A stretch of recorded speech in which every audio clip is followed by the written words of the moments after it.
It's time to talk sports. It's Hacksaw's Headlines, a panorama of the world of sports, stories, comments, and opinions. Now, here's iconic sports talk show host Lee Hacksaw Hamilton and co-host John Riley.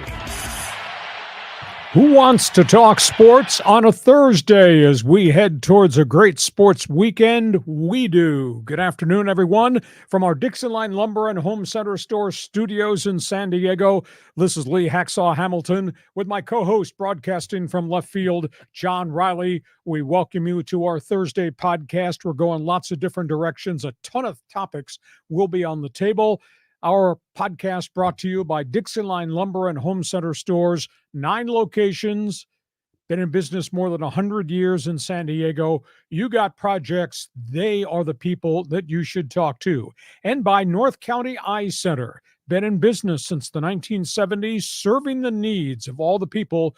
You got questions about healthcare, eye care, you need glasses, you need contacts, you need special consultation. You need North County Eye Center, Poway, and Escondido. John Riley, great sports weekend ahead of us. Boy, have we come through an unbelievable 3 or 4 days in NFL and college football, too. Yeah, I mean, we have the playoffs coming up, and then you've been texting me that this coach has been fired, this coach left. It's just been unbelievable. Now, before we jump into topics on the table, some business notes. Monday, Circle Monday. We jump back to our regular starting time at 1 p.m. John will be done traveling. John will be done with his power lunches. 1 p.m. Monday and Thursday, back to our regular schedule. Item 2, when we're done, we're going to open up Fans Forum for you. John created this travesty. John, explain how the people on our live stream can join us right after we're done. Yeah, this travesty that I created is your chance to get involved and have a comment or question for Hacksaw. Just, follow along on the live stream. But if you're following on Facebook, Twitter, or YouTube, you can just type in your question or comment there. We'll see it on the screen. We'll get you involved in Fans Forum. And if you're a sports junkie, you should join us. Hacksaw's Insiders Group. He created this one too. Yeah, exactly. You have so much sports content. We have to find ways to repurpose it. So join us on Hacksaw's Insiders Group. Go to leehacksawhamilton.com, upper right corner, orange box, fill it in, drop your email there, get on our list. Just sent out the best 15 minutes of sports earlier today. We got a lot more things planned for 2024. So just jump on board and be part of the team. And if you like sports, check my website, as John just referenced, leehacksawhamilton.com. It is all written. I write on it every day. If you give me 5 minutes time reading my website, you'll know every story there is in the world of sports on the website. And the other item, share, tell your friends who we are and what we're doing, subscribe so you will get all the alerts. Yeah, your cell phone and everything else will be going off in the middle of the night when we post all of our stuff on our YouTube channel. John, get ready, get set, go. We got topics. Playoffs? We talking about playoffs? Wild Card weekend is upon us. This will be fun, although I don't know anything in top maybe the last 5 or 6 weeks of the NFL schedule, John. We've seen so many great matchups between marquee playoff teams, but on we go to the Wild Card weekend. Good question. We know who got in. We know what the first-round Wild Card matchups are going to be. Who did not get in or who backed in? Philadelphia's hit this thing in reverse gear. They are an absolute mess, and now they're trying to regain their momentum with virtually no time off. They have to play on Wild Card weekend. They were 10-1 at one point. Can't believe that. The other teams that we thought, I really thought the Chargers were a playoff team. I thought the arrival of Kellen Moore would, linked with Justin Herbert, would change a lot of things. Chargers got decked by injuries. Chargers got decked by bad defense. And then they decked the head coach, Brandon Staley, and the general manager, Tom Telesco. They were really gross underachievers this season. Jacksonville, they were rolling and they got a lot of people hurt. And now a pile of people in Jacksonville have paid the price. Doug Peterson has fired 10 assistant coaches there in Jacksonville. Indianapolis overcame all those problems during the course of the season, notably at injuries at quarterback and at running back. Indy was right there at the brink, did not win that last game. They missed being in the playoffs. Raider Nation, I don't know what to make. There was a big emotional tug of war that Antonio Pierce will drag this team, talent-laden, talent short as it was on offense, drag them into the playoffs. They got close, but they did not get there. So I think that headline, who backed in Philadelphia, they're in big trouble. Who didn't get in that I thought should have been there? Chargers, and you say? Well, there have been a lot of quarterbacks that have been hurt. It has radically changed the trajectory for these teams. But how about the Vikings? I mean, they were kind of a hot team last year. They pulled up short, but they lost Kirk Cousins the first game of the season. Yeah, exactly. And then the kid, what was his name? That came from Arizona, and he kind of Josh Dobbs was there for 15 minutes, and that didn't work out. Exactly. So there all these teams have been struggling. But we were thinking maybe Seattle, maybe there was going to be something there. I think people were hopeful that Denver was going to show some improvement with the new head coach, and with Russell Wilson. But yeah, it's weird. The Philadelphia Eagles is kind of a conundrum. We'll see what happens in the game. Okay, we're going to preview the AFC NFC wildcard weekend just around the corner. We're also going to talk about the coaching carousel. You got a football question? Jump in now. Get on board for Fans Forum. Question, answer, statement to make. Want to hear what you've got to say. John, let's roll into wild card weekend. Pick a game. Well, let's go to Kansas City. It's going to be as cold as hell there, right? Miami, Kansas City, winter weather. This is absolutely amazing. The key word of the day is not Tua time, and it's not Mahomes to Kelsey and Taylor Swift. The key word of the day when they play in this wild card game under the lights at Arrowhead will be winter vortex. Oh my God. They are talking mega cold. 7 p.m. kickoff at Arrowhead. Projection 7 degrees at kickoff, dropping to 0 by the time the game ends. Winds constant of 10 to 16 miles an hour. Ye old wind chill will be 8 below. I ask, how are the Dolphins going to throw the football in that type of element? Miami, 1-5 versus playoff teams. Not a good show. Dropped 2 in a row, and they are really banged up. Tua Tagovailoa has got a shoulder issue. Tyreek Hill continues to play through an ankle, though he's doing phenomenal things. There is no Jalen Waddle, the other star wide receiver. Raheem Mostert, who's had a career year, still can't play, knee and ankle. Miami's offense is averaging 409 yards per game, but you're not playing in the sunshine anymore. It's Tua versus winter vortex. Kansas City, you got Mahomes, 356 yards per game passing, 27 turnovers. You got Kelsey. You can trust them. But John Riley, who the hell else are you going to trust? Tony, Scantling, Sky Moore, Gray, Watson, the backup tight ends. You have to trust your defense, which is giving up only 285 yards per game. It's got 54 sacks. And you're going to trust weather vortex to change everything that Miami is doing. I will say this, though. Mahomes is 9-2 in his career at Arrowhead in postseason football. So that's Miami's Kansas City storyline. And John Riley says it's going to be cold. I mean, you know, when you're playing ball and it's that cold, the football doesn't feel it's a rock. Supple. It's like a freaking thing of cement, you know, and it's going to be tough.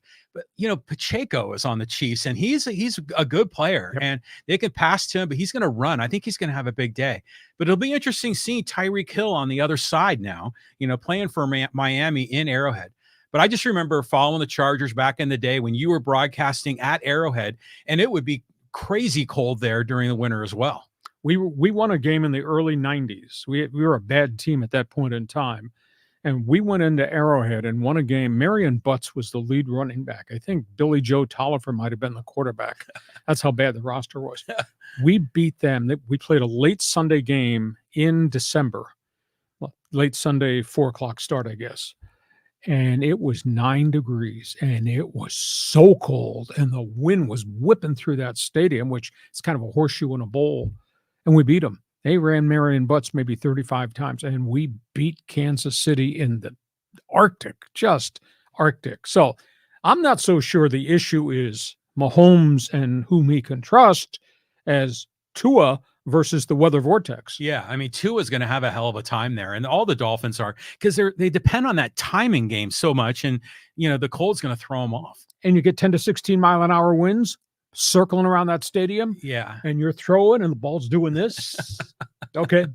Tough times. Let's go to the next game in the AFC playoffs. Okay. Talking about bad weather. How about Buffalo?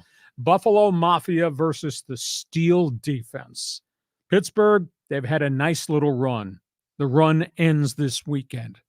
Josh Allen, just explosive, over 4,500 all-purpose yards. Buffalo's third down offense converting 49% of their plays on third. I've never seen numbers That's amazing. like that in the NFL. And by the way, Buffalo is 7-2 at home. Buffalo is used to playing in the wind and the cold weather. And Buffalo's got firepower. They got Josh Allen's leadership and talents. They got Diggs. They got Kincaid. They got Knox. They got Davis. And they got the kid running back who's really grown into the role, James Cook. And their defense, oddly enough, has gotten better the second half of the season. They got 53 sacks and 28 turnovers. Pittsburgh, what a job. Mike Tomlin willed this thing to be decent. That's all they are, is decent. Mason Rudolph's won 3 in a row. But that being said, they did win at Baltimore at the end of the season. They did win in Seattle when Seattle was still in the playoff race.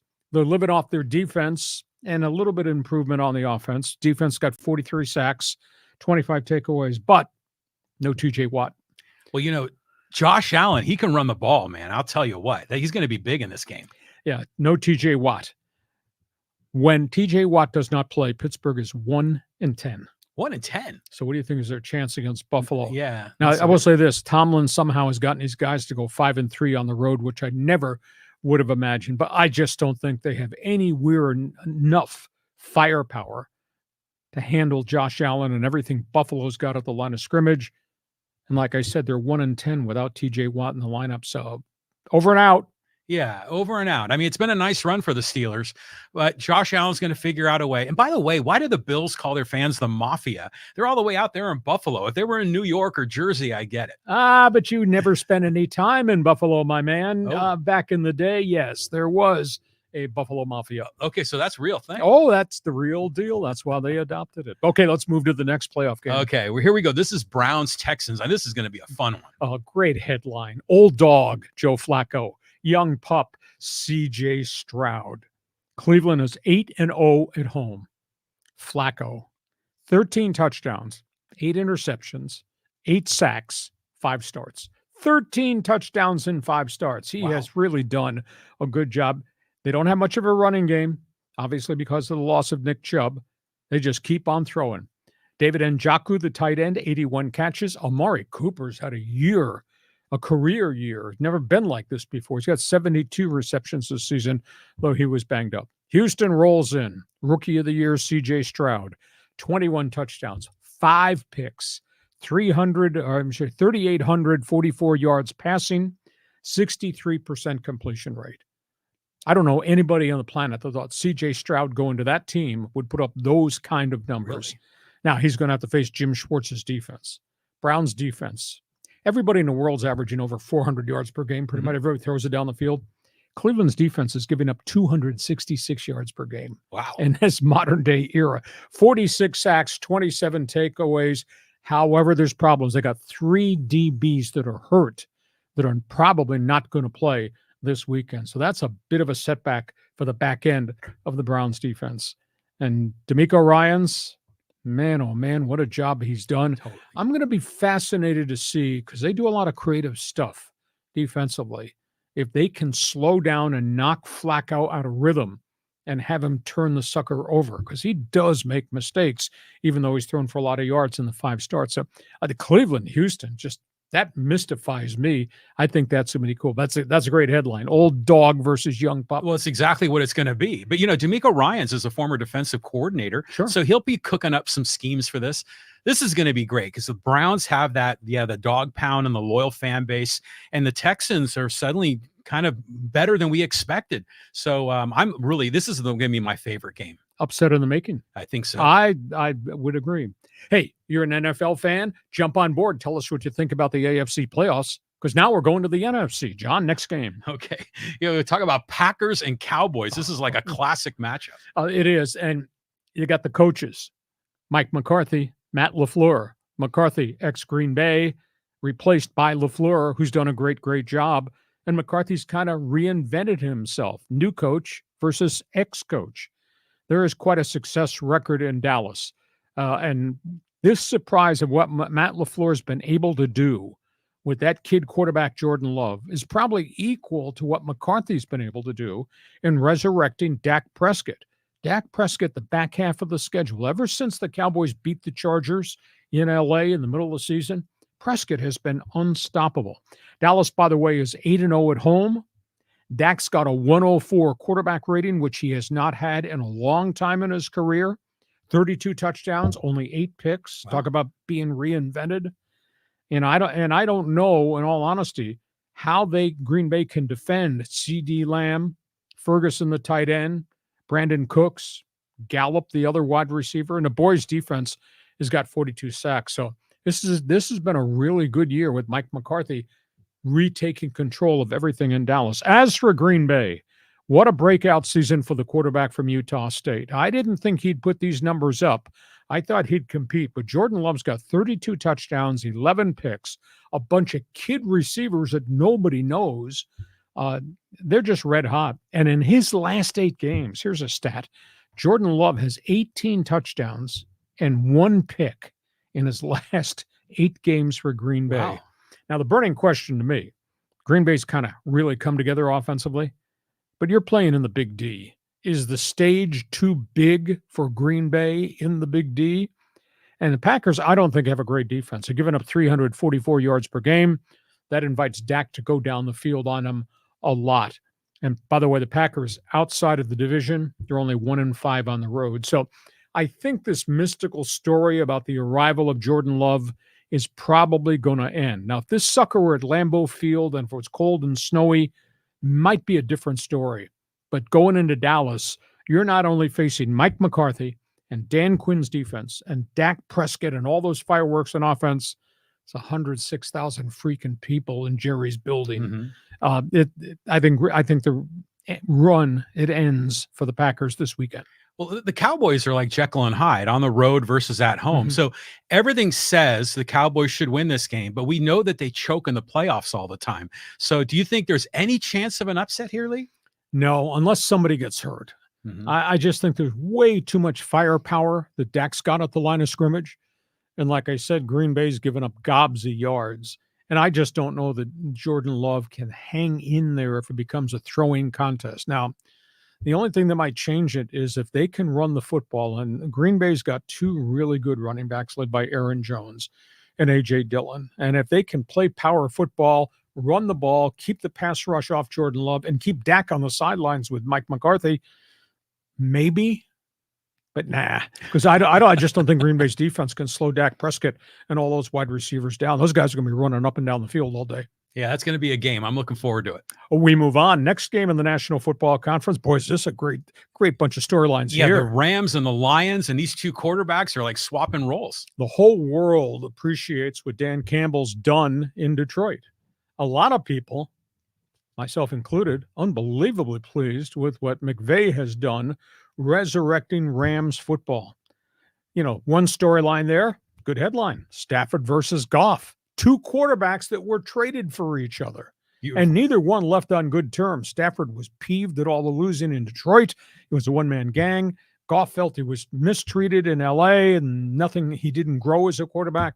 Change of address has really helped both sides. Stafford wound up going to the Super Bowl, and look what Goff has emerged into. And then you got the matchup of master motivators. What McVay has done with a roster that needed to be rebuilt with everybody wearing name tags because they had so many new players, that's impressive. And what Campbell has done over a 3-year window of inheriting a disaster is phenomenal. Lions' first home playoff game in 30 years. Incredible. You had dark hair the last time they played at home. Lions have not won a playoff game since 1992. Unbelievable. Yeah, so that's when gas was $2.12 a gallon. Yeah, in California. There's no doubt that Detroit's got the great balance offense led by Goff, led by Amir St. Brown, led by 2 running backs. I don't know if the star tight end Sam Laporte's going to play. He got dinged last week. He's got 76 receptions. What's made the Rams great? Quarterback has been upright all year. This running back from Notre Dame, Kyron Williams, has become a stud pounding the football. The Rams found Puka Nacua, 106 receptions out of Brigham Young. You add him with Kupp, Higbee, the late arrival of the ex-Kansas City Chief receiver. Hell, maybe he should be at Arrowhead. Demarcus Robinson, who they got rid of. and they've stayed healthy. And that's the real intangible thing. They had no significant injuries. Rams have won 7 of their last 8. So I guess to me, the bottom line, aside from all the storylines we just presented, the bottom line is Detroit's group has been together for 3 years, grown together, has really become dominant. Well, an 11-win season. And there's an awful lot of young guys on the Rams side around the quarterback, Matthew Stafford, and the tackle, Aaron Donald. Awful lot of newbies. So they're walking down that dark road in Detroit, in that alley in Detroit, for the first time in their life. And you got this Lions team with all this experience and this passion play, head coach Dan Campbell. Going to be a fun game to see. I got to believe Detroit wins, because I don't know if these kids who've never experienced this are going to be able to cope and experience with what they're going to experience in Detroit. Yeah, I mean, not in a million years did I expect the Rams to be in this position. But you got to be happy for the fans in Detroit. But now, just bear with me on this idea. Oh, this is coming from left field. This is a left field one Okay. here. But imagine, if you will, the Super Bowl, the Lions and the Browns. I mean, people's heads would explode all across America. I mean, wouldn't that be a matchup? I thought I told you not to drink before we did this podcast. Now, Lions and Browns, that's a reach. The whole world is expecting San Francisco, Baltimore. Oh, of course. Yeah, I knew you were going to come out of left but field. you know, with that. this is when you have the great upsets. That's what makes the NFL fun. Okay, let's go to the other game in the NFC, which I think is a weird one. Yeah, the Eagles going against, what's his name? Baker Mayfield. Yeah. You got overachiever Tampa, underachiever Philadelphia. Nobody could have expected this to be in the situation this situation is. Well, the Eagles have lost all these games. They've dropped 5 of their last 6. And Nick Sirianni, last time we saw, was in the Super Bowl with that defense, and they added to the defense, and the defense can't get off the field. They're giving up 352 yards per game, that defense. That's unbelievable. And they were in the Super Bowl. Yeah. So you got that. The offense is really banged up. Jalen Hurts, very limited practice. He's got a sprained finger. Luckily, no torn ligaments. A.J. Brown has not practiced this week. There's a knee issue there. They got injuries at tight end, and the defense has died. Suddenly, Philadelphia is not what Philadelphia was, and they're booing that football team. And you look at Baker Mayfield. Nobody expected this. He comes from the unemployment line, and he drives the bus into the playoffs. 28 touchdowns, 13 picks. He does turn that sucker over. But he's got a young running back, came out of Arizona State, Rashid White, who's almost 1,000 yards. Nobody could have ever expected that. He does have Mike Evans, and he does have Chris Godwin. Those two guys have caught 153 receptions between them. So I guess, to me, Tampa has overachieved to get to this point. Nobody expected Baker to do this and save his career. And Philadelphia just grossly underachieved. And I'll tell you, if something happens and Philly doesn't win this wild card game, there will be bodies in garbage bags on street corners outside the Eagle headquarters on Monday, because they're going to have to move somebody out of this thing. Has really gone off track. I don't know if Tampa could pull an upset, but Philadelphia is so beat up on offense now with the quarterback not being the quarterback, and they got so many problems on defense. I guess anything is possible. Wow. I mean, it's interesting that we have all these marquee quarterbacks that we talk about, but think of there's a collection of them that, have resurrected their careers, like Flacco and like Mayfield, and there's been a few others. So it's interesting. But what the problem with the Eagles, is it all on injuries, or is there something else going on? There's something wrong defensively. And, the Darius Slay, their Pro Bowl safety, has been in and out of the lineup with injuries. They've had some other injuries in the secondary. But you still look at their everyday lineup at the top, and they are so physically big and tough. And the guys they drafted all of Georgia's defense 2 years in a row. That's right. They're all playing. Yeah. And Fletcher Cox is still playing well. There's something on the back end, or maybe it's a system they're running, but they've been abysmal on defense the whole second half of the football season. And now the playmaker is dinged. And I just don't know whether Jalen Hurts is going to be able to be what Jalen Hurts needs to be for them to win this game. So, yeah, there could be an upset in the making there in Tampa. And the game's Bay. in Tampa, Yes. isn't it? So we'll see. From 10-1, the Eagles were, to where they are today, AKA in trouble. Unbelievable. I mean, it's mind blowing. Hey, our podcast is brought to you by North County Eye Center of Poway and Escondido. Comprehensive eye care, state-of-the-art technology, basic eye care to special eye care. That's who they are. Need eye treatment? Got questions? Want a consultation? Need glasses or contacts? North County Eye Center, Poway and Escondido. And by DIXIELINE Lumber and Home Center Stores. Got projects for 2024? These are the people to consult with. Whether it's inside, cabinets, flooring, windows, whether it's outside, patios, swimming pools, etc., think DIXIELINE Lumber. We go from playoff games to names in the news. This has been an amazing 48 hours in college and NFL football. Yeah, I was saying you've been like burning up my text messaging with all these changes. Nick Saban is out. This is a shocker. He woke up and decided he did not want to do it anymore. He won't tell you that he woke up and decided, I don't like what NCAA college football has become, and Nick Saban has opted out of the University of Alabama. 17 years, Roll Tide, 11-time SEC champion, won 6 NCAA titles. End of the day, I think he was really fed up with what college football has become. NIL, transfer portal, etc. He did intimate this morning that he felt at age 72 the game had changed so much that he could not handle the 14 to 16-hour workdays that it took to keep up with everything. He did say as a parting comment he wants to see the NCAA take control of all facets of college football. This was an absolute shocker. It's one of the elite programs. He's done some amazing things on the field, but off the field too. He's got 44 first-round draft picks over the course of his career. He's put like 120 kids in NFL camps from Alabama. He just wants to do something different. I'll be intrigued to see where they go. One rumor was they were going to call Oregon and talk to Dan Lanning, who I think has done a magnificent job in Eugene with the Ducks. Dan Lanning said today, there are a lot of great football programs in the country. I happen to be coaching at one of them. I'm not leaving Oregon. Yeah, good for him. Now, there is that Alabama might look to the east, because who's the next Crimson Tide guy that's over there in the ACC? Dabo Swinney. And Swinney's kind of frustrated with what's gone on in the ACC and their method of operation, and he doesn't like the NCAA new set of rules and all that junk too. I don't know if Swinney would leave. Would Swinney go home? I mean, he played at Alabama. He's a graduate of Alabama on the Alabama staff. So that's fascinating to see where that goes. So were you as stunned as I was when this bulletin, my phone went ding, ding, ding, ding? Yeah, this is incredible. But, if you think it through, it sort of makes sense because of, other teams can now pay players to come to play for their universities, and Alabama lost that recruiting edge.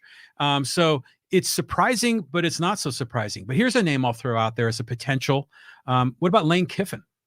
He just signed a mega extension at Ole Miss. Unless he's going to have stapled to the front of his resume and get a tattoo that says job jumper, because he's moved a lot. Yeah, he has. But there's no doubt that I thought it was a strange mix, but then Ole Miss was in desperate straits and they had NCAA problems. When they hired Lane Kiffin, West Coast guy, it didn't make any sense to me.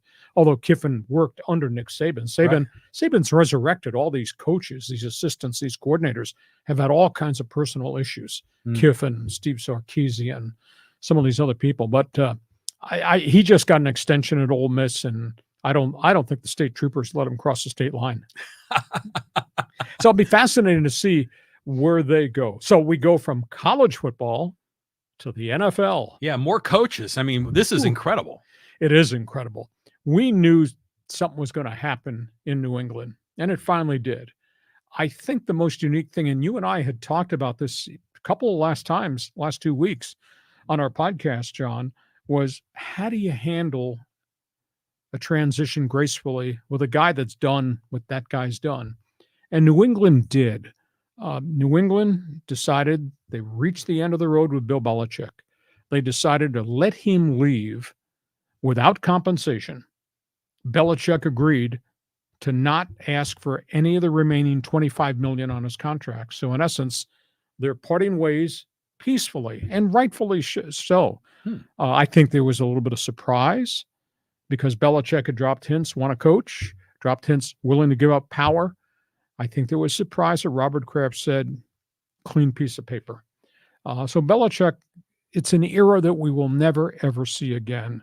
On his Hall of Fame plaque, they will write 24 years with the Patriots, 333 career wins, 31 wins in the toughest time of the year, NFL playoffs, 6 Super Bowl rings, 9 times in the game on Sunday, 17 AFC East titles.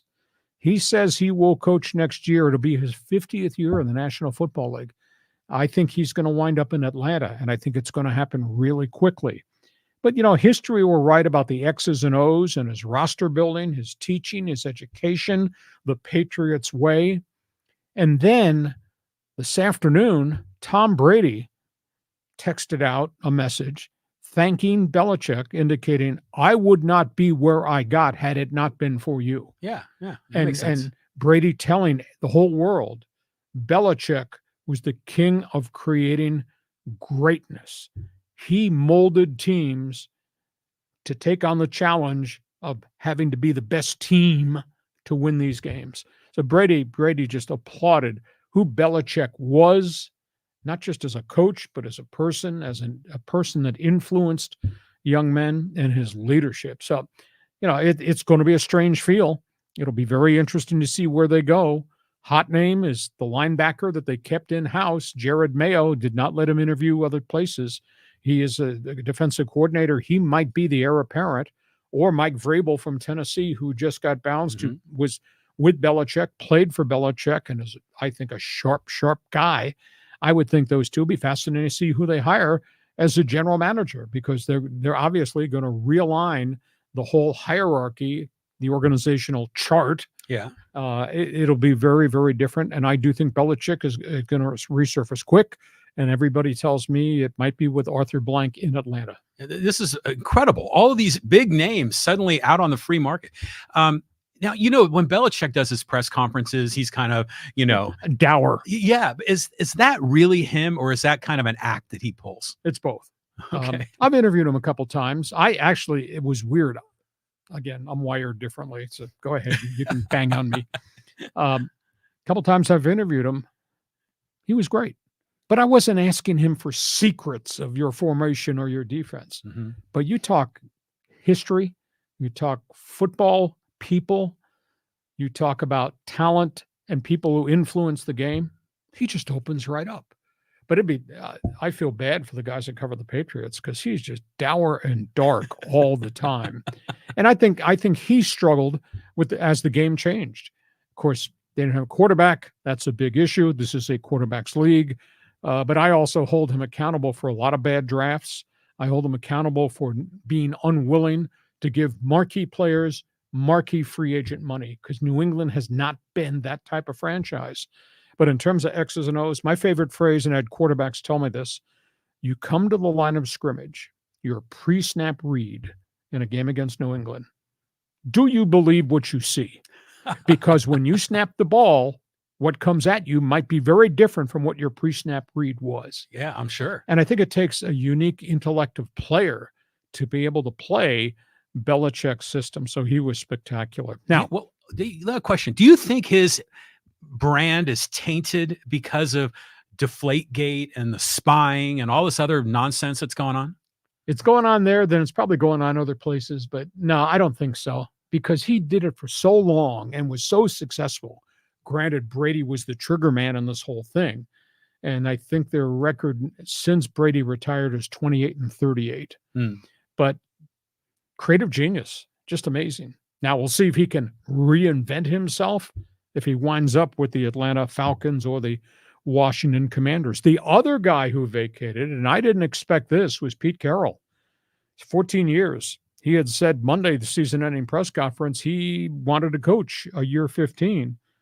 And he had overseen a roster rebuild. He had overseen, obviously, the big quarterback change, the Russell Wilson trade, the arrival of a journeyman, Geno Smith. They just never got this thing back together again in Seattle. It kind of blew up in their face. They took some gambles on player acquisitions that did not pan out. He kind of brought some bad citizens and troubled guys in, and it didn't work. Now, his record in Seattle is 137-89, but they had personality issues on the field. They had salary cap issues. They had injury issues. They had hot and cold quarterback play. And once the Legion of Doom, which was the defense of Russell Wilson's Super Bowl team, once that Legion of Doom got old, the Richard Shermans of the world left the NFL, they just never replaced him with the same type of player. And then some of the people they brought in, Jamal Adams, a safety from the Jets, just seemed to be trouble waiting for to happen on the field, off the field, etc. So I was a little bit stunned. He wants to coach. You know, they said he's going to be a consultant. He wants to coach. Yeah. Now, if I'm king and I'm running the Chargers, I'm going to interview Harbaugh and I'm going to interview Pete Carroll. And then I'll interview whomever else might be out there. But these guys have now pushed their way to the forefront of must-have interviews. So fascinating. So your response in Seattle? Yeah, I was surprised by the whole thing. Pete Carroll is a very likable guy. Whenever he's interviewed, you kind of like him. But I know the Seattle fans have been really frustrated with him and some of his decisions he's been making with the team. I mean, what's your angle on that? Well, they've gone through transition. You know, it's honest. All honesty, Geno Smith is not Russell Wilson at quarterback. That's an issue. Yeah. They got 3 wide receivers. They're paying them a lot of money. Tough to catch bounce passes in the NFL.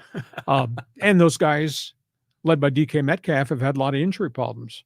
They've gone through a monster number of running backs. All of them got hurt, including the Aztec, Rashad Penny. Yeah.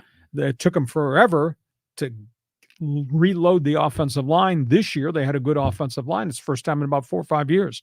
And the defensive side of the football team has just been constant turnover, etc. And they never, ever really adequately replaced the Legion of Doom. I think he did a good job, but it's not the same player personnel roster. And I think you add into that injuries, and then you add into that some attitude issues too. How old is Pete Carroll? He's 72 going on 52.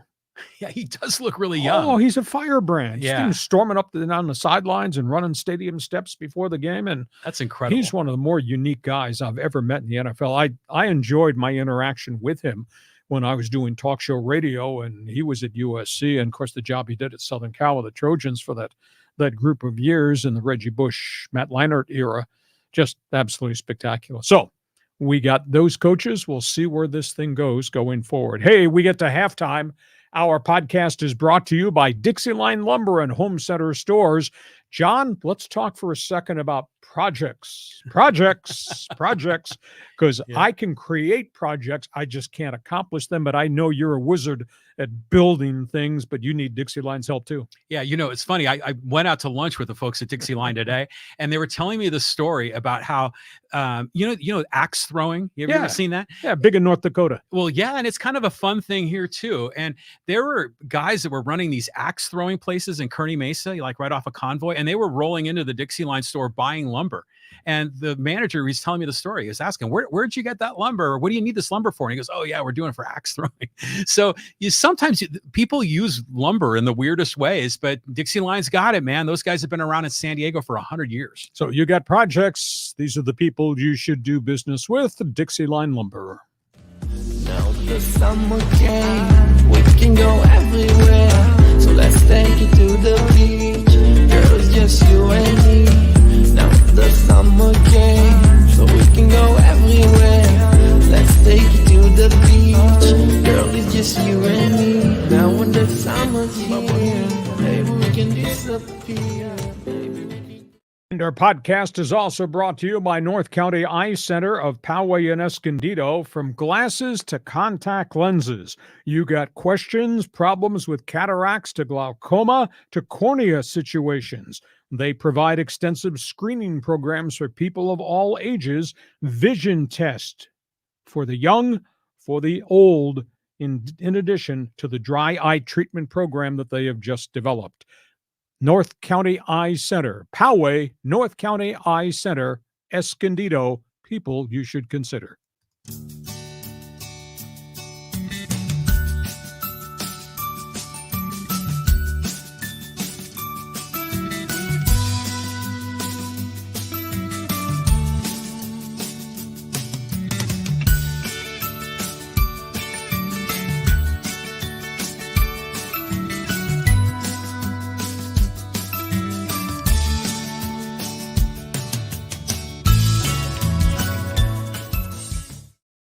Before we start the second half of our podcast, couple of business items. We'll be back on our regular schedule. Monday bonus podcast at 1 p.m. Next Thursday, back our regular time at 1 p.m. When we're done talking to you, telling you about all the stories, your turn to tell us what you think. John, explain for everybody on our live stream about what we developed Fans Forum. Fans Forum. People are loading up. I see John. I see The Enduring. This is going to be a good name there to talk to. Angel is in here. Angel always posts a lot in Fans Forum. He's a good guy. Kevin, Hugh, 4XLRA. Who else we got in here? A lot of other guys that all want to get involved. There's Jay Jacobs. Hey, this is going to be a lot of fun. You got a question or comment for Lee Hacksaw Hamilton, drop it in the live chat on Facebook, Twitter, or YouTube. And a reminder, we want you to join our new Insiders group. We got some things we're going to try to roll out in 2024. Want you to register to become one of our teammates. Just go to my website, LeeHacksawHamilton.com. There's a big orange box right on the homepage. Just fill out that information. You'll start to get alerts from all the things that we provide for the Insiders group. And a reminder, want you to share with all your friends, text, email, whatever. Tell them what we're doing on these podcasts on YouTube. And we want you to subscribe so you'll get all the alerts that we're going to pass along. Okay, so we have covered a ton in football. Just to jump around other places, let's talk some NBA basketball. Yeah, so the board man gets paid. Here we go. Kawhi Leonard. Kawhi Leonard gets a 3-year contract extension, $152 million. That's about $50 million per season. It's just a bump up from where he was in the final year of his contract at $45 million. Now the burning question, because Kawhi went public last night and indicated, I took less than I could have gotten under the collective bargaining agreement. I took less to make sure that these other guys, Paul George, James Harden, will be able to be re-signed to keep the core together. The question is, what kind of price tag will Paul George or James Harden demand? Because according to the CBA, these guys could ask for as much as $55 to $60 million each to stay with the Clippers. Kawhi said, I took less so we can hold the team together. So that is interesting. The other basketball storyline is this is a nightmare. Morant, who had come off the 25-game suspension for the gun incidents, comes back and plays like a house of fire. He's averaging like 28 points per game. He tears the labrum in his shooting shoulder in an off-day workout weight proceeding. He's gone for the rest of the year.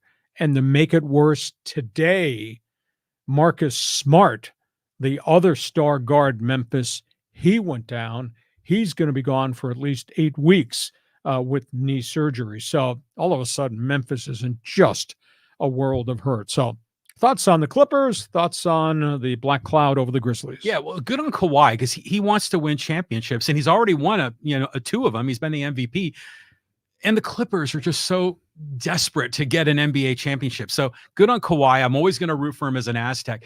The Morant thing is just kind of sad, I mean, right when he kind of figured it out, he got back in the league, and then this happened. So, he's such a talent, so I want to see him come back and play and, get rid himself of all the trouble. He'll have time off to think about it. Yeah, he's going to be off the entire rest of the season. Okay, we go from basketball. We got baseball to talk about off the field. Yeah, this Bally sports talk is always interesting to me. Well, as we all know, last year, the Padres lost their TV contract days before the season started, when Diamond Sports Group, the owner of Bally Sports, defaulted on the rights fee payment. MLB took over the Padres telecast, gave the Padres 80% of the money they were due on that last year of the TV contract. Now, there's 11 other teams that had games and rights fee payments due this offseason from Diamond Sports, Bally Sports. Diamond Sports is in bankruptcy. They're desperately trying to come up with a plan to hold on to the 11 teams' baseball rights they still have. And that includes the World Series champs, Texas Rangers, and a really good Atlanta Braves team. So they made a deal with Rob Manfred that's being negotiated right now on behalf of the 11 teams.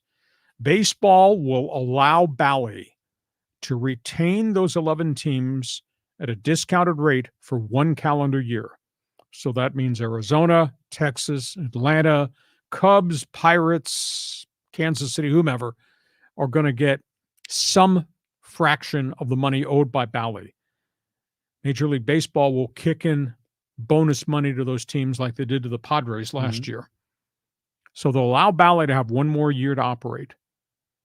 And then MLB will take over all 11 teams, bring them on board with the Padre package and whomever else they get to create the full streaming service that Major League Baseball wants to operate from. There was a last-minute bid that was really weird. It came from Amazon, those guys. Those guys. Okay. Amazon at the last minute offered Major League Baseball, let us loan Diamond Sports, Bally Sports $150 million. And then we'll negotiate with the teams going forward. And baseball said, no, we're not letting you come in at a low price and give you the right to steal all these franchises in 2025.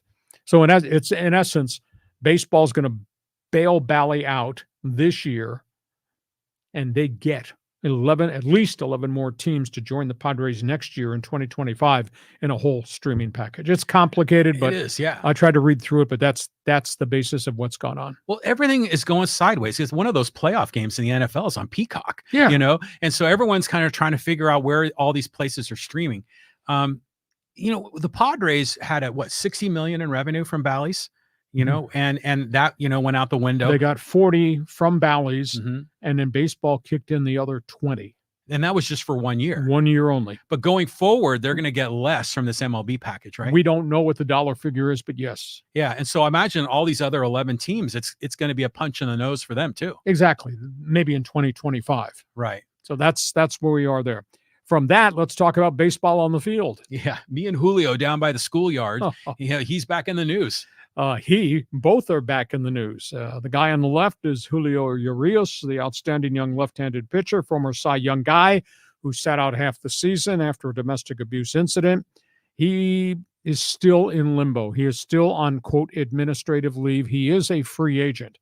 However, the LA District Attorney refused to file felony assault charges against Julio for abuse of his wife in an argument at a stadium after a soccer game. He threw her against a fence and then he pulled her by the hair. They've decided it is not a felony case. She does not want to press charges. It has now been flipped back to the LA city attorney to see if it's a misdemeanor case. At the end of the day, I think he gets suspended as a second-time offender by baseball. He got 20 games a couple of years ago for a domestic incident. I think he gets 30 or 40 this time, even if he never gets charged. The fact that he was in that situation, and there's all that evidence and people that have testified. So even though he's a free agent, I don't think he'll be back for the first half of the baseball season, even though no charge has been filed. No charge has been filed against that guy, the toxic talent that is obviously Trevor Bauer. He says, I deserve a chance to pitch. You know what? He's 83 and 59, but he's just never showed any remorse. He indicated, yes, I was reckless for what I did. He's never said, I'm sorry for what I did. He's never showed 1 ounce of remorse. He's been at war with everybody. The woman who alleged she was assaulted, the lawyers who said what they said, that he was going to sue, the media who he filed a lawsuit against. He's dropped all those lawsuits now. He's never said he's sorry. So at this point in time, with virtually all marquee pitchers off the board, with the exception of the aces up at the top of the free agent market, no contract. So, John, you tell me. Well, I'm kind of wondering, like, if you were the owner of an MLB franchise, would you want to sign either one of these guys? I mean, with all the baggage that they bring, is that going to be too disruptive and a PR nightmare and making season ticket holders upset? Or is it worth it, especially when there's such a lack of quality pitchers on the market? You had to put me on the spot. Well, you are the king. Thank you. Yeah. I am the franchise. Get the phraseology correct. If you were a king, but you are the franchise. Tough call. Tough call. I guess I would sign these guys to incentive-laced contracts that are ironclad. There's no doubt there's talent there. There's no doubt what Urias was 2 years ago before he got hurt early last season. There's no doubt what Bauer accomplished. But I would sign them with the understanding, I'm giving you 1 year, $8 million, and I'll give you an $8 million group of incentives. If you stay out of trouble and you pitch 15-6, you'll get all your money and you get to be a free agent because you will have resurrected your career and resurrected your reputation. Mm-hmm. You step off the line, you're going to pay me back. If you get disciplined by baseball, you're giving me money back. I mean, Bauer forfeited like $31 million of Dodger money in the midst of this 194-game suspension. So I would offer both of them. Would there be a lot of flack? Yeah, there probably would be some. But at the end of the day, hey, Anaheim, who has signed nobody, Yes, Anaheim, 1-year rentals with strict rules about who you are and how you're going to act at an affordable price. Why not? Am I right or am I wrong? Well, I think Anaheim makes sense, because they're so desperate for talent. But imagine if you were an owner and you took a risk on one of them, well, why not take the other? Take the both of them as a package deal, because you're either going to upset the fans or not. And if you're going to make that move, go for it. But of the two, who's better? Oh, I think Julio's got much more upside because he has already proven it. Bauer's rock solid, but Bauer's off center too. Yeah, mentally. For sure. It's a tough call. But, the Angels, as we sit here on a Thursday, they cleared the $30 million from Ohtani's contract. They've only spent $6 million to sign 5 plug-in 1-year rental guys. What are they waiting for? I concur. Now, maybe they're waiting to see if it's time to move on these guys, but they desperately need pitching. Could you imagine, though, if they took the gamble? And I think the gamble would work out, at least on the mound when you give them the ball, and they did it with ex-Dodgers. Angel fans would be so fired up to have both of those guys. Okay, so if you're a baseball fan, Fans Forum, you need to jump into this. Throw a beanball if you have to, or just give me a high, hard one. Would you do this type of contract that I am proposing? From baseball, let's go to the last topic on the table. This is kind of surprising. Yeah, Tiger Woods in the news with Nike. Yeah, good headline. Swoosh ends the deal. There you go. Nike, 27 years with Tiger Woods they were the first corporate sponsorship that jumped on board when he came out of Stanford University. The 27-year contract is over. Nike, who created a lot of great imagery with Tiger Woods as Tiger took control, reinvented the game of golf. They stood by him when he was a Masters champ. They stood by him when he was involved in the mistress scandal. They stood by him in all the questions that have not been ever answered about the SUV crash. They stood by him with the surgeries and the comeback. The rumor mill out there from people that I canvassed is that Nike is going to pull out of golf, that Nike is so disturbed with the PGA LIV war, and so many clients have now been impacted by that, and Nike just may not want to do business with the guys that have taken blood money from Saudi Arabia.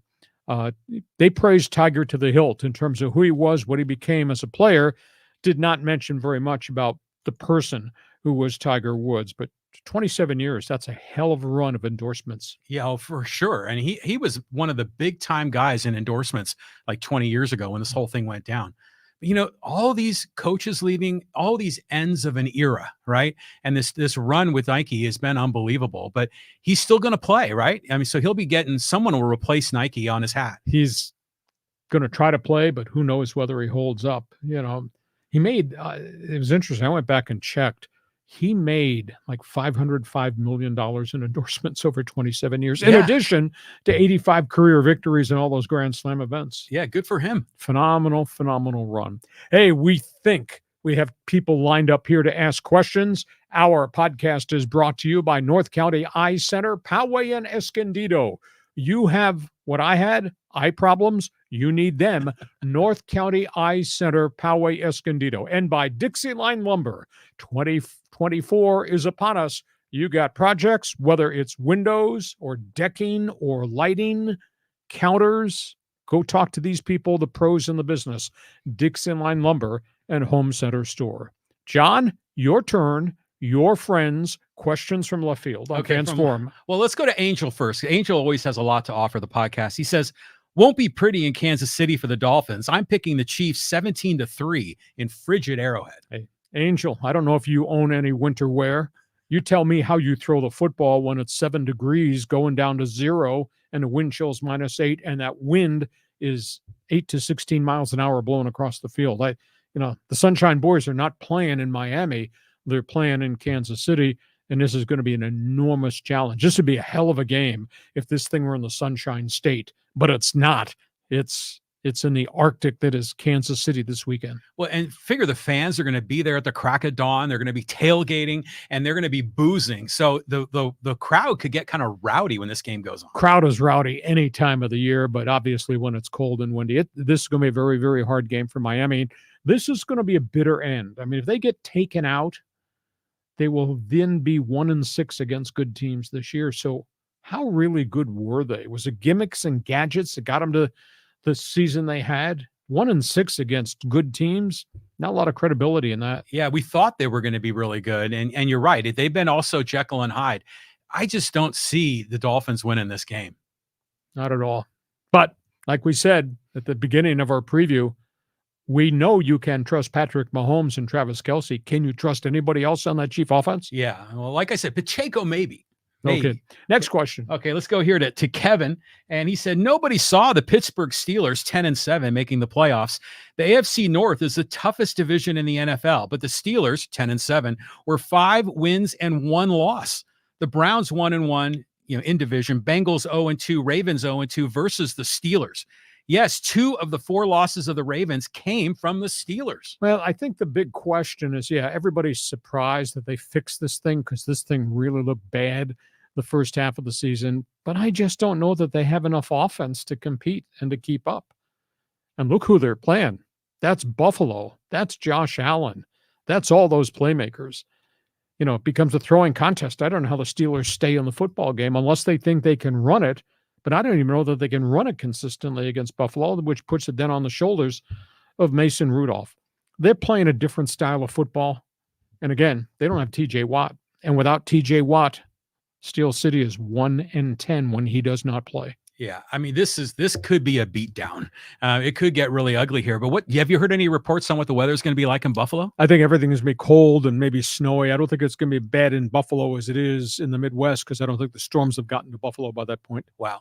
I mean, some of the times when that wind comes off Lake Erie, I mean, Buffalo is brutal. It's one of the few places I never did an NFL game. When I was the voice of the Chargers and Seahawks, we never played in Buffalo. And then one year I did for Compass NFL Network, I never had a game in Buffalo. I played in a bunch of other cold weather cities. So never been to Buffalo, but I lived in upstate New York. Mm-hmm. And pal, you don't want to live in upstate New York in the winter. Yeah, sounds brutal. Okay, we move on. Fans Forum. Okay, let's go here to John. This is a two-parter here. And John says, if the Spanoses were smart and wanted to make a dent in the LA market, they put Pete Carroll at the top of the list ahead of Harbaugh or Belichick. And then John goes on to say, he's got that USC history and did a good job with Geno Smith, but no one said smart and Spanos in the same sentence. I'll sign that memo. What's their track record? So at this point in time, I would reach out. Now, everybody that I have emailed with back and forth in the league in the last 24 hours is of the opinion that Belichick is going to go to Atlanta. Now, this new owner in Washington's got lots of money, lots of cap space, but they really need to fix everything. And Belichick is an East Coast guy. But if I were the Chargers, I would see if Belichick wants to interview. I would see if Pete Carroll wants to interview because I believe he still wants to coach. And then you still got Harbaugh there in the equation. Of course, the Raiders are in this mix because they always go for the shiny new object. Right. And Harbaugh is pretty shiny right now. Yes, he is. So this will be fascinating to see who winds up where. But would I hire Belichick? Yeah, I wouldn't let him be my player personnel guy. Would I hire Pete Carroll? Hell yes, because I believe in that guy. And hire Harbaugh. Look what he's accomplished. NFL, what he accomplished at Michigan. But he wants full control. And last time I checked, John, thanks for the job, Dad, Spanos is still, quote, president of football operations. So that'll be intriguing to see how much power they give the new coach coming in the front door. Well, this has always been interesting because for the Chargers, we figured it was Harbaugh and then everybody else. But that changed because all these other dominoes just fell. Exactly. So now there's all these other opportunities. But this comment from John makes sense. Pete Carroll has a good history. I mean, NCAA violations aside, he won at USC. So the fans would be supportive of him there. And LA fans might actually start paying attention to the Chargers if Pete Carroll was running it. There are 8 NFL jobs that are open.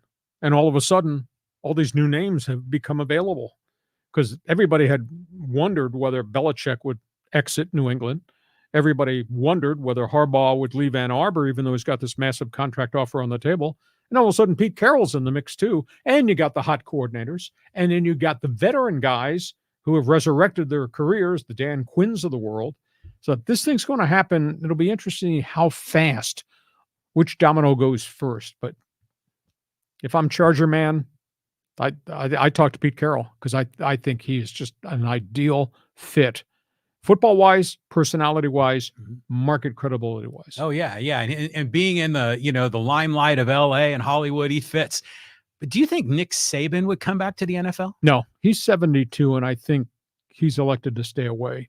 He's indicated he's going to be the assistant to the president of the university. He's done a lot of fundraising for Alabama, and he's done a lot of stuff in the community. He built like 13 houses for the poor in Tuscaloosa. So he's really entrenched there. So I think he will enjoy his life, and he'll be the assistant to the president at Alabama. Okay. Move on. Okay, here, let's go to the enduring. He says, if Harbaugh stays at Michigan, I could see the Chargers going after either Kalen DeBoer or Dan Lanning. I don't think either one of those guys wants to leave. Lanning has already turned down the opportunity to interview at Alabama. Last year, he turned down opportunities at a couple of other places. I think these are college guys, and I think they'll stay. Those are kind of neat names, but there's so many good names out there right now. We'll just see what the Chargers settle on and who they might go for. Yeah, Kalen DeBoer is kind of a cool guy, isn't he? I mean, he kind of just appeared out of nowhere, at least on my radar. We already talked about Dan Lanning making that switch. We're going to get surprised, I bet, in a lot of these cases. Some of these big names may end up in places we don't expect or may not even get hired at all. Well, I think the most unique thing is there are so many veteran coaches who have rebuilt their resume. Dan Quinn, Dallas. Look what he has done. Jim Schwartz, Cleveland. Big time. Yeah. Raheem Morris, Rams. So these are all, can I have a second chance, who've now shown they went back to other places and reinvented themselves. So you've got yourself 8 job openings. You might have a good 10 to 12 really quality names. You have to determine which is the best one. Do you think NFL players rally more for an older veteran coach or for a younger innovative coach? Good question. I think sometimes it has to do with what you just had that left, why it didn't work and how it failed. And you want somebody different. You either want a communicator rather than a hard-ass taskmaster. You want a guy that has a relationship with young players versus an old-time warrior. You need somebody who's going to fix your bloody offense. Might have had a defensive coach. I think all clubs have different priorities and different critical needs. Players respond, though, to whomever comes in the front door because they trust that this guy is going to mold a good situation for us. Okay, moving on. Let's go to Angel. He's got the Angel's comments. He got a ton of them. They're good, though. MLB on Amazon Prime would be a good idea. It'll just be like Apple TV with MLS. Plus, the Yankees are on Amazon Prime, and it's going well. You know, the most interesting thing, there was a survey just done over the weekend about the NFL games, because we got this playoff game. It's going to be on Peacock, which is pay the money, watch the game. Right. So I forget which network it was, did a national poll. And this one even surprised me, although this is a one-time purchase for $5.99. 61% of the people said they would pay the $5.99 so they could watch the marquee game in the snow at Arrowhead. 61%. Second part of the question on this national poll was, would you pay to see a Super Bowl game? Now, we don't know what the price tag would be. I doubt it would be $5.99, knowing the methodology of the NFL.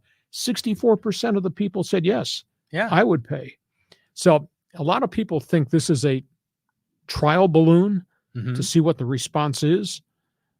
A lot of people kind of think, maybe fear, a couple of years from now, Super Bowl, pal. Now, Super Bowl, $199. You're going to buy the Super Bowl for $199 because NFL is all about the bank. Right. So it's interesting. 61 said, yes, I'd pay to watch the Chiefs and the Bills or Chiefs in Miami. And 64% said, yeah, if it became a Super Bowl event, I'd probably be willing to pay. But we don't know what the dollar figure is, and I bet it's not going to be $5.99. Well, we're as viewers, we're now becoming conditioned to do more pay-per-view. And on one level, it sounds horrific, that they're gouging us. But on the other hand, if they could, break down those big cable contracts or subscriptions, you have to pay $200 a month and you get the home cooking channel and all these other crazy channels you never listen to. Westminster Dog Show. Shut up. Well, I like that. That's good. But, a lot of these other wacky doodle stations, I only watch probably 20% of my total package. So imagine if we got to a point where we can a la carte and pick just the handful of networks that we watch, that we want. That could be a great evolution of this. I'm hopeful it's going to go that way. Super Bowl, baby, $199.95. Are you going to sign up? Well, if we have a Super Bowl party and everyone kicks in $5, we can make it work. Okay, move on. All right, let's go here to Danny, and he goes, Hacksaw's the best. Damn right, bleeping brilliant. Thank you very much. All right, let's go over here to get some social media comments, and there was a lot of really good ones here too. And let's go to here's Aztecs. This is from Tony. He says, "Go on and laugh about UCLA losing to Northridge. The Aztecs almost lost to UC San Diego, except for a buzzer beater. But it looks like San Diego State has righted the ship, almost losing to teams like UCSD and actually losing to Grand Canyon, which, by the way, is up and coming, were probably good lessons for this year's team and not to be too complacent. Let the other team hang around and things can happen." The whole thing here, march towards the Mountain West Conference tourney. I think that they might get dinged a little bit. Heck, they got a tough game in Albuquerque Saturday morning at 11 a.m. That's not going to be an easy game. There's a lot of good basketball to be played in the Mountain West, but I think Aztecs are tops. Colorado State, New Mexico might be in that mix. Nevada's had a good start to the season. You got Utah State, but I don't think any of them are equal to where San Diego State is. So just keep on trucking, get to the Mountain West tournament. Hopefully you're healthy. I think we're talking Mountain West champion here, and then we'll see what March Madness is like. I'm not freaked out. If I were at UCLA, Pauley Pavilion, seeing what I've seen and how the coaches reacted, I'd be freaking out over there. And if I'm across the hall at the Galen Center at USC, they got Bronny James, but that's not much of a team right now. That's a sub-500 Trojan basketball team, despite the fact they got LeBron's kid there. So I think San Diego State, injury-free team to beat. There'll be a target on everybody's back. There will be some tough road games. There's no doubt about that. But as long as they got Ledee standing and all the perimeter guys, the Micah Parishes of the world and Bird and Miles, then keep those guys healthy, this team is going to improve. I think they'll be really good by the time we get to March Madness. Now, how far they go in March Madness, that's a whole another conversation. Well, did you see the game they played against San Jose State? Yeah, right at the end, too. It was way closer than it should have been. And we missed the little chippies, and San Jose State was hustling for the 50-50 balls on the floor. San Jose State, lots of fouls, especially Ledee drew 18 fouls or something. And then San Jose State's hitting these three-pointers, banking them in. And, because everyone comes out to get San Diego State since they're, the number 2 team last year. So this run through the conference tournament on the road is a gauntlet. And it's going to be testing. It'll test them good, but I think they're good enough to survive most of them. But I just want to make, this is kind of an off-the-wall comment, but did you see the floor in San Jose with all the silicon chip thing going on? I mean, it was like the blue football field in Boise State. Yeah, it'd be weird to play on a floor like that. It looks really weird on television. Yeah, exactly. Okay, a couple more social comments here before we put the lid on this. Okay, let's go here. This is from the original Surfer Bob, and says, "I'm curious, did the Bolt fans thank the Las Vegas Raiders for firing Staley and Telesco? Have they? Nobody in the Spanos family fired them. The Raiders did. Thank them." Well, the Raiders did stomp the daylights out of them and before a national audience, although their TV ratings for that game were horrible. They had a 7.3 rating for that Thursday night game. That was 7.3. In the NFL numbers, we've been talking about, them getting 18 million viewers or 24 million viewers for NFL games. The Charger Raider game got 7.3. So, the Raiders, that was getting them to the finish line. That's why those guys were ejected. But this whole thing is just never improved, never grown, did not improve as a team. And as an organization, 3 years in the running, did not accomplish a lot. I was on a sports talk show in Oregon last night, and they asked me about Justin Herbert. And I said, that's a great player, that is a greatly intelligent quarterback. He's a tremendous team leader. And the organization has just never done what they needed to do, put a lot of good people around them and keep them healthy and grow this thing. They have never, ever improved on a year-by-year basis with Justin Herbert. He's 30 and 32. Can you believe that? Incredible. I mean, and it's, they had Phillip Rivers, they've had other quarterbacks that they never felt like they lived up to their potential. But I always think it goes back to ownership all the time, doesn't it? It has to. I mean, that's the head of the snake. You're criticizing the first family of football. Yes, the first family of football is currently in last place in the AFC West. Okay, let's do one more. Okay, I want to get another one here. It's another Raider comment. This is from Baja Alfredo. He says, not a Raider fan, but they know how to party. Hacksaw, lighten up. You could use a stiff drink or two. I'm waiting for you to deliver margaritas to us. Raiders record. You go back. Google boy. You just go back and Google year by year Raiders one-loss record and take this sucker back into the 90s and just compile what their record has been over the last 15 years, 20 years. I'm not talking about the years in which they won the Super Bowl trophy, a.k.a. Marcus Allen, Ken Stabler, and all that. Mm-hmm. I'm talking about Las Vegas Raiders in the final decade in Oakland. Total that one-loss record up, write me back, and tell me I'm wrong for critiquing what the organization has become. Hey, you got a right as a Raider fan to party hardy. You got a right to get loaded. You got a right to smoke joints. I don't care. But don't tell me greatness. Greatness used to be in the future. Their greatness is in their far distant past. Remember when they had that record? I know they were undefeated on Monday Night Football or something like that. Back in the day. Way back in the day. Yeah, that was when Howard Cosell was still doing the announcing. But the Raiders had the history. I mean, they always say the mystique, and that's a perfect word for it. But it just no longer applies. I mean, it's just not there. And I always liked Al Davis, the vertical game, and he kind of had like a brand. And I don't know what the Raiders represent anymore. I'm waiting for Baja Alfredo to go compile that one-loss record of Raider football. And next week, join us on Fans Forum and just give me the number of what their number is. And don't make any reference to the dusty, dented trophies from yesteryear in the back of your garage. Hey, listen, we hope you have enjoyed our podcast. Thanks for joining us on our Fans Forum. Want you to tell all your friends what we're doing. Want you to subscribe so you'll be able to get all the alerts every time we put things up on the YouTube channel. Your cell phone will be going off at 3 o'clock in the morning. We guarantee you that, because that's when we post all this stuff. We also want you to join Hacksaw's Insiders Group. Go to my website, LeeHacksawHamilton.com. Big orange box right on the front page. Fill in the information so you'll start getting alerts. We're trying to plan some kind of unique things in 2024, so hope you will be with us. Our podcast brought to you by the North County Eye Center, Poway and Escondido. You will need help with your eyes. When you do, think about them. I went there. I'm really pleased. North County Eye Center, Poway, Escondido. And by DIXIELINE Lumber and Home Center Stores. You got projects? Build it or fix it. We guarantee you'll enjoy it in 2024. DIXIELINE Lumber, 9 locations to serve you.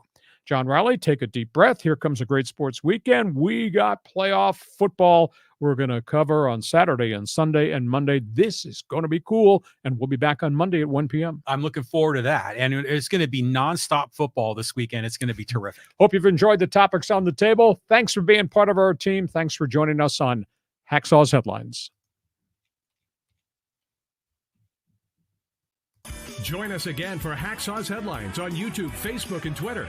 And find the audio version on your favorite podcast apps. For more content, go to LeeHacksawHamilton.com.